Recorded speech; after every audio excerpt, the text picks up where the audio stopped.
दोस्तों नमस्कार, स्वागत है आपका field study Mantra D channel पे। UP triple S C BDO भर्ती जहां 1953 पद हैं और 4065 लोगों का डीबी कराया जा रहा है। ठीक है दोस्तों, और मैंने कट ऑफ का वीडियो बनाया था और इस पे इतना हंगामा खड़ा कर दिया। मतलब कुछ लोग तो मतलब ऐसे मेरे को फ़ोन करके गालियाँ दे रहे हैं। अरे भाई साहब, मैंने ऐसा कुछ भी कहा नहीं उसमें, और मैं ये नहीं चाहता हूँ कि आपकी कट ऑफ इतनी जाए। मैं तो ये चाहता हूँ कि आपकी 202.5 कट ऑफ गई है, मुश्किल से मुश्किल 5-6 नंबर बढ़ जाए, आप 210 के अंडर ही रह जाए। मेरे को कोई नुकसान हो जाएगा क्या उसमें? चलो एक बात सोचो अपने तरफ से, क्या मेरी घर से नौकरी जाएगी इसमें? मैं चाहता हूँ कि आपकी इतनी ही रहे कट ऑफ, ठीक है, और हंगामा खड़ा करने की कोई ज़रूरत नहीं है। इसको जो मैंने कट ऑफ बताई वो निराधार मारो, आप ये समझ लो कि बिल्कुल बेकार है वो। और मैं चाहता हूँ दिल से कि आपकी कट ऑफ ज़्यादा से ज़्यादा बढ़े, 5-6 नंबर बढ़े, लेकिन वो चीज़ें तो वक्त बताएगा।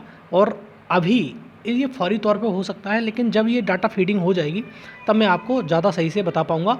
लेकिन वाकई में ये कट ऑफ अगर इतनी रहेगी तो मुझे बहुत दिल से खुशी होगी, और मैं चाहता हूँ कि मेरी कट ऑफ गलत हो जाए और 210, 208, 210 ही कट ऑफ रह जाए, और फिर जो पिछली बार की तरह रहे तो अच्छी बात है। तो इसमें हंगामा खड़ा करने की कोई बात नहीं है दोस्त। और एक साथी फ़ोन करके कह रहे हैं कि 15 गुना। अरे दोस्त, कहाँ से रहते हो? कौन से मंगल ग्रह पर रहते हो क्या? 15 गुना कैसे हो सकते हैं? आयोग का नियम कर दिया है कि जिस किसी वैकेंसी में 1000 से ऊपर भर्तियां होंगी उसमें 1.25 टाइम्स लोगों को बुलाया जाएगा, मतलब 1.25 गुना लोगों को। और 1.25 गुना के बाद में जितने भी लोग रह जाते हैं, मतलब जितने भी लोग उस पर आ जाते हैं जस्ट कट ऑफ पर, उन सभी के लिए कॉल कर लिया जाता है। अगर 1.25 गुने करोगे 1900-2000 का भी तो बहुत ज़्यादा नहीं बैठेंगे, ठीक है। तो इसलिए जितने भी ऊपर हैं वो सब बुला लिए जाएंगे, ठीक है। तो दोस्त, इतनी ज़्यादा अपने दिमाग में टेंशन लेने की ज़रूरत नहीं है। आप वही मानो, अगर आपके 210-12 नंबर के समथिंग में हैं तो आप ये मान लो कि आप सेफ हो सकते हो। बस ज़्यादा आप टेंशन लेने की ज़रूरत नहीं है। ये कट ऑफ अगर तुम्हें ज़्यादा ही बुरा लग रहा है तो मैं इसको नेगलेक्ट ही कर देता हूँ। मैंने कह दिया कि आप उसकी तरफ से छोड़ ही दो। आप आपके 210 नंबर, 212 नंबर तक, 208 नंबर तक ये मान के चलो कि यही साइड पर रेंज रह सकती है। लेकिन मैंने उसके लिए नहीं बताया था, मैंने बताया था कुछ लोग मतलब जो डीबी हो रही है उसके चक्कर में कट ऑफ बढ़ सकती है। लेकिन जो भी है दोस्त, इतनी ज़्यादा किसी को मतलब क्रिटिसाइज़ नहीं करते हैं। अगर आपको कोई भी चीज़ हो अगर सही लगती है तो ठीक है, नहीं लगती कोई बात नहीं है। लेकिन मैं फिर कह रहा हूँ आपको, मेरे को बहुत दिल से खुशी होगी कि अगर ये कट ऑफ 208, 209, 210 के करीब रह जाती है तो बहुत ज़्यादा अच्छा होगा, क्योंकि जो जेन्युइन लोग हैं उनको नौकरी मिल जाएगी। लेकिन आपको मालूम होना चाहिए कि आपकी 400-500 वैकेंसी बेकार जा रही हैं, वो आपको समझ ही गए होगा मैं क्या कहना चाह रहा हूँ। और दूसरा दोस्त, आपकी जो बहुत से लोग, सारे लोगों का जो सवाल आ रहा है, मेरे को कॉल करके पूछ रहे हैं कि ट्रिपल सी के इक्विवेलेंट क्या इसमें मान्य होता है?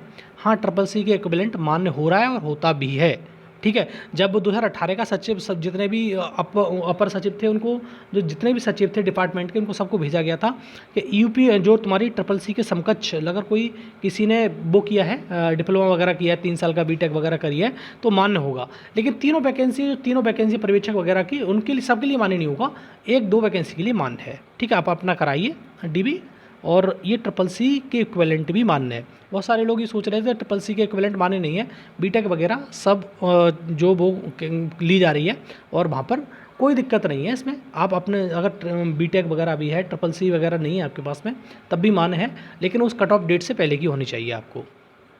दूसरा, छोटी सी हम बात कर लेते हैं कि इसमें जो डीबी स्किप हो रहा है। देखो, मैंने एक वीडियो में पहले भी बताया था आपको कि 10-15% डीबी तो एक स्वाभाविक तरीका होता है, चाहे आप डीबी स्किप के लिए गुहार लगाओ या मत लगाओ, इतने परसेंट डीबी स्किप तो हो ही जाता है किसी भी कीमत पर।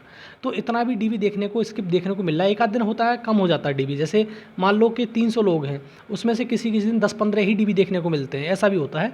लेकिन ज़्यादातर कंडीशन में ये आप डीबी का आंकड़ा लेके चल सकते हो, 10 से 15% का स्विंग आता है, और 10 से 15% लोग डीबी छोड़ देते हैं। वो जो तैयारी में रहता है वो तो नहीं छोड़ता है, लेकिन जैसे कहीं उसकी जॉब लगी हुई है, सेटल है सीजीएल वगैरह में, एनटीपीसी वगैरह में, और कहीं और जगह पे बढ़िया तरह पे टीचिंग वगैरह में कर रहा है, केवीएस वगैरह में, तो वो छोड़ रहा है, ठीक। तो 10-15% लोग इस डीबी को स्किप कर रहे हैं। तो इस प्रकार से मान के चलिए आपका लास्ट तक जाते जाते, 17 मई तक जाते जाते, ये जो डीबी स्किप का आंकड़ा हो जाएगा, 500 से लेकर 600 लोग डीबी स्किप कर देंगे, ठीक है। इतना आंकड़ा आपका बन सकता है। 4065 लोगों में से इतने लोग डीबी नहीं कराएंगे, फिर वो बाद की बात है, जब डाटा फीडिंग होगा तो और ज़्यादा हम डिस्कस कर लेंगे इसके लिए। लेकिन आप अभी ज़्यादा परेशान होने की ज़रूरत नहीं है। आप अपनी जो कट ऑफ है वो इतनी ही मान लो कि आपकी जो पिछली बार की कट ऑफ है 1-2 नंबर आगे पीछे, और अब ज़्यादा आपको टेंशन लेने की ज़रूरत नहीं है। ठीक है दोस्तों, और अगर आपको सही नहीं लगता तो कोई ज़रूरी नहीं है कि मेरा वीडियो देखो ही इसके लिए। ठीक, तो मैं बस इतना कह रहा हूँ कि आपकी ट्रिपल सी के इक्विवेलेंट भी मान्य है, ट्रिपल सी है आपके समकक्ष है, समकक्ष है, ठीक है, ये समक्ष नहीं है, समकक्ष भी मान्य है। आप वहाँ पर जाके डीबी करा सकते हैं। और 300 में से कितना डीबी स्किप हो रहा है जो मैंने आपको बता दिया, 300 में से ये मान के चलो 30, 35, 40 इतना तक जाता है, और किसी दिन 20 भी रह जाता है और 15 भी रह जाता है। अभी तो 4-5 दिन का डीबी हुआ है, 3 तारीख है, और लास्ट में जाते जाते आपका डीबी इतना हो जाएगा, 500 से लेकर 600 लोग डीबी स्किप कर देंगे, जिसका आपका बेनिफिट उसको आपको मिलेगा। और थोड़ा सा अगर इफेक्टिव डीबी स्किप रहेगा तो उसका ज़्यादा बेनिफिट मिल जाएगा। ठीक है दोस्तों, तो ये मेरी तरफ से है। और आप अपना कभी भी किसी व्यक्ति को क्रिटिसाइज़ करने से पहले खुद भी देख लिया करो कि हम कह क्या रहे हैं किसी को, और इतना ज़्यादा मतलब अपने आप को हाइपर मत बनाया करो कि कोई भी चीज़ कहने से पहले आप स्वाभाविक खो देते हो। ठीक है दोस्तों, मैंने सारी चीज़ बता दी आपको, और आगे आपकी मर्ज़ी है आप क्या करना चाहते हो। और इतने नंबर आपके एवरेज में आ रहे हैं तो आप ये मान लो कि ठीक ठाक है, कोई दिक्कत नहीं है। लेकिन जब ये डाटा फीडिंग होगी तब और ज़्यादा क्लियर हो जाएगा। धन्यवाद दोस्तों।